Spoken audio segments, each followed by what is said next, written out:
Question number 3. What have you learnt from your audience feedback?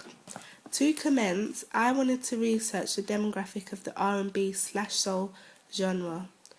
This encouraged me to visit the internet and gather relative information. However, the information I was presented with varied in all areas. To overcome this, I tallied the most frequent factual information. I found out that the target audience of this genre was 13 to 25-year-olds on average. In terms of Jhené Aiko, her fan base is mostly girls, as her songs are often about love and boys. Therefore, she appeals her song to a niche market of girls and women.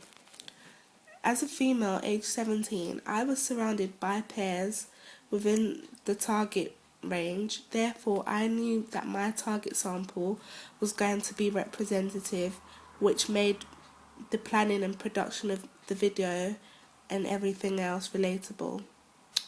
And I could easily approve group ideas with my classmates and friends from school. As I worked by myself, I assigned myself the role to gather as much audience feedback as possible to benefit my product as a whole. This involved me creating questionnaires, group chats with my friends, opinions written on paper, open-ended. I do not believe that my music video, digipacks and music advert would be as effective without my audience feedback. During the beginning of my coursework, I decided to ask my entire media class, which is a class of about 15 females ranging from the age of 17 to 18 years old. I knew this was beneficial as they are representatives of my research target audience. What emotions they felt after listening to my chosen song, Jhené Aiko Stranger. I then collected them when the song was finished. These are the common responses I received.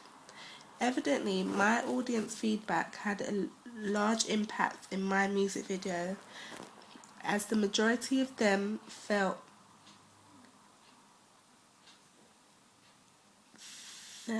what I felt that I needed to involve in my music video, such as lonely walks, depressed girl sitting at home depressed, girl in white, flashback scenes and loads of fade effects, a boy continuing to disappear, nighttime dark scenes. I have successfully used the Lecan theory, as he suggests audiences engage with media products which mirror aspects of themselves. This is beneficial in the case of my music video, as the audience can relate to the narrative of my music video, as I have implemented their feedback into my work. I gathered from my audience feedback that my target audience did not like the idea that Bemi was included in half of the shot in 1 minute 37 seconds in my music video. Due to my feedback, this allowed me to change the shot and replacing it with another. Thankfully, this response is particularly relevant to my production, as it allowed me to gain an insight whether the combination of my scenes were as effective as I thought it was. Moreover, the feedback I received that my audience did not like the idea that I included the black and white effects at the point 3 minutes 4 seconds in my music video. This forced me to remove this effect and return it to normal.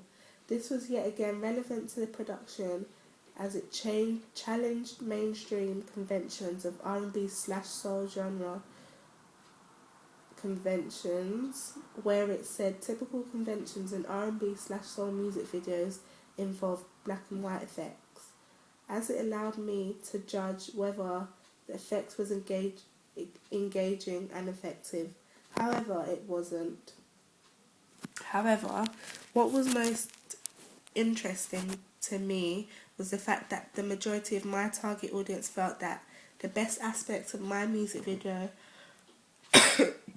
was the narrative.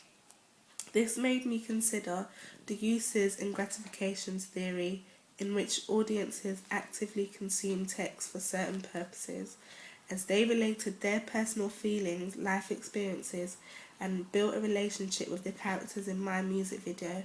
I noticed that one of my feedback included, quotation, "I can relate to the narrative," end of quotation.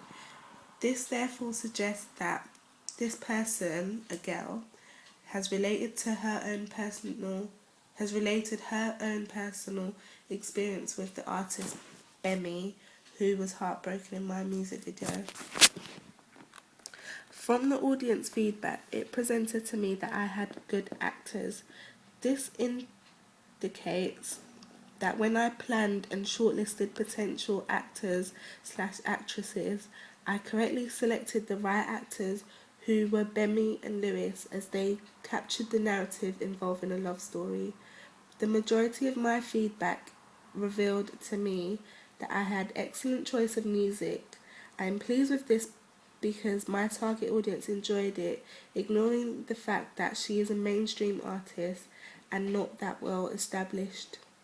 In my analysis, I did identify that I believe that using a song by a mainstream singer was more beneficial in the end result of my music video. Evidently, from my audience feedback, it presented to me that the majority of my target audience felt that the close-up image of my artist, Lola Cruz, was very attractive, and moreover, they felt that her eye contact attracted them to the album, especially. I was happy with my results due to the fact that my close-up of the artist was effective and drew them to the cover. Some of my target audience revealed to me that the font I used worked well with the genre, R&B/soul. I was happy with this because it shows that I had followed the conventions of an R&B/soul album cover effectively, therefore allowing me to identify the genre quite easily. One of the feedback was, quotation mark, "simple yet effective." I was pleased with this because I did not overcomplicate my album cover on purpose, because from my secondary research of album covers, it presented to me very simplistic album covers, especially the portrait-based covered. I was inspired by these covers and therefore replicated similar conventions. Evidently, from my audience feedback, it presented to me that the majority of my target audience felt that the colour scheme of the red title "Stranger" and the red colour of Temi's hair was very effective. I am pleased with the results, as I purposely included the colour red to connote love, which clearly relates to the lyrics of the song "Stranger," which is present on the cover. However, it was clear to me from the feedback that my target audience suggested that I did not include the logo of the record label, which made it lack authenticity.